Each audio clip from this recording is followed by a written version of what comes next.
اعوذ باللہ من الشیطان الرجیم بسم اللہ الرحمن الرحیم السلام علیکم ورحمۃ اللہ وبرکاتہ۔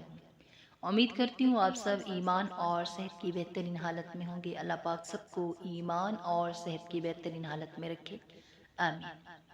اللہ جل جلالہ نے اپنے پیارے حبیب محمد رسول اللہ صلی اللہ علیہ وسلم کو کیسے عمدہ، نرالے اور خوبیوں والے اوصاف سے نوازا تھا۔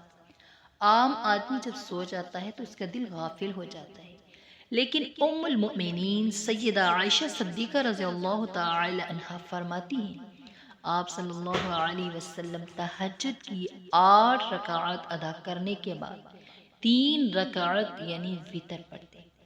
فرماتی ہیں، میں نے عرض کیا یا رسول اللہ، آپ وتر پڑھنے سے پہلے سو جاتے ہیں؟ فرمایا، اے عائشہ، میری آنکھیں سوتی ہیں، دل نہیں سوتا۔